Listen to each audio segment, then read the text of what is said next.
আপনারা ভিডিও দেখছেন, এটা কোন টেন্স? এটা প্রেজেন্ট কন্টিনিউয়াস টেন্স। 2 ঘন্টা ধরে ভিডিও দেখছেন, প্রেজেন্ট পারফেক্ট কন্টিনিউয়াস টেন্স। আগামীকাল 1 ঘন্টা ধরে ভিডিও দেখতে থাকবো, ফিউচার পারফেক্ট কন্টিনিউয়াস টেন্স। আমি কাজটা করতে থাকবো, ফিউচার কন্টিনিউয়াস টেন্স।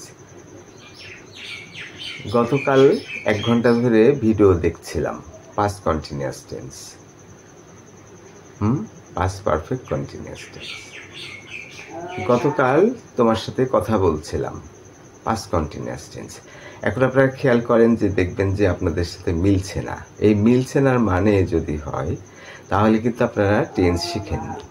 আর যদি আমি যা বলছি সেগুলো যদি আপনি আগেই ধরে ফেলেন তাহলে বুঝবেন যে আপনারা টেন্স শিখেছেন। তবে এটা হওয়ার কথা না, কারণ আমি সারা দেশে সার্ভে করেছি 25,000 ছেলে মেয়েদের, বিশেষ করে ইউনিভার্সিটির ছেলে মেয়েদের। বয়স্কদেরও করেছি, সব ধরনেরই, তবে ইউনিভার্সিটির ছেলে মেয়েদের সবথেকে বেশি।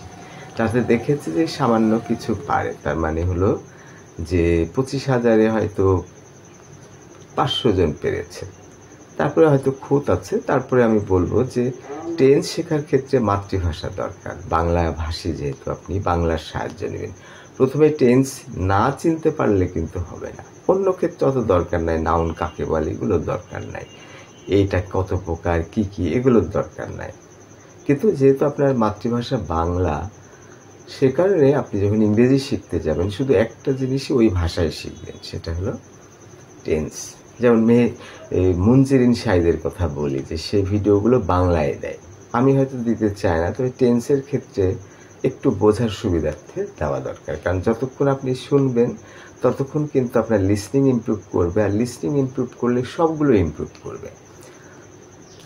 তাহলে এতক্ষণ আপনারা কথা শুনছেন, তার মানে এটা হলো প্রেজেন্ট পারফেক্ট কন্টিনিউয়াস। গতকালকে আমার একটা ভিডিও 1 ঘন্টা ধরে আপনি দেখছিলেন, তার মানে পাস্ট পারফেক্ট কন্টিনিউয়াস। গতকালকে সে মাছ মারছিল, এটা হলো পাস্ট কন্টিনিউয়াস টেন্স। এই তোর সাথে কাজটা করতে থাকবো, এটা হলো ফিউচার কন্টিনিউয়াস টেন্স। তোর সাথে সকাল থেকে কাজটি করতে থাকবো, এটা হলো ফিউচার পারফেক্ট কন্টিনিউয়াস টেন্স। তাহলে 6টা কন্টিনিউয়াস টেন্স আমাদের আগে শিখতে হবে। যখন আপনি চিনে ফেলবেন তখন অন্য টেন্সগুলো থেকে আপনাকে আলাদা করতে শিখতে হবে। যখন আমি বলছি যে ফ্যান ঘুরে, এটা কিন্তু কন্টিনিউয়াস টেন্স না। আপনি মানুষের ভিডিও দেখেন, এটা কন্টিনিউয়াস টেন্স না। গতকালকে আপনি দেখেছিলেন, এটাও না। আগামীকালকে আপনি দেখবেন, এটাও না। তার মানে আপনি পার্থক্য করতে পারছেন যে কোনগুলো কন্টিনিউয়াস টেন্স আর কোনগুলো না। কেন? কারণ 6টা কন্টিনিউয়াস টেন্স আপনি চিনে ফেললে হবে কি, স্ট্রাকচার খুব সহজ। প্রতিটা টেন্সের ক্ষেত্রে, কন্টিনিউয়াস টেন্সের ক্ষেত্রে ভার্বের সাথে আইএনজি যোগ হয়। তাহলে আমি খাচ্ছি, খাচ্ছি যদি প্রেজেন্ট কন্টিনিউয়াস হয় তাহলে কি হবে? প্রেজেন্ট কন্টিনিউয়াস টেন্সের অক্সিলারি ভার্ব হলো এম ইজ আর। আই, তারপরে এম, তারপরে ইচিং। কিন্তু প্রথম অবস্থায় আপনি যখন লিখতে যাবেন তখন যেটা করা ভালো সেটা হলো আই দিবেন, তারপরে ফাঁকা রাখবেন, তারপরে ইটিং দিবেন। তারপর আপনি চিন্তা করে দেখবেন এটা যে প্রেজেন্ট কন্টিনিউয়াস টেন্স, তাহলে এম ইজ আর এর মধ্যে একটা হবে, তখন আপনি আই এম দিলেন। সে মাছ ধরছে, হি ইজ ক্যাচিং ফিশ। সে আগামীকাল 1 ঘন্টা ধরে মাছ ধরতে থাকবে, future perfect continuous tense. Auxiliary verb হলো will have been, will have been, will have been. শ্যালের জায়গা নাই, শ্যাল দরকার নাই। শ্যালটা যখন আপনারা একটু বেশি শিখবেন তখন দরকার। আমি প্রাথমিকভাবে বলে নিই, যারা অ্যাডভান্স আছেন, সেটা হলো শ্যালের সাথে সুরের সম্পর্ক। উচিত, অফিসিয়াল ল্যাঙ্গুয়েজ, এটা করা উচিত, এটা করা উচিত। আপনি বলছেন যে সে এটা করবে, তার মানে হি শুড ডু ইট, এটা বোঝাচ্ছে যে এটা করা উচিত, এরকম যদি ইমপ্লিকেশন থাকে।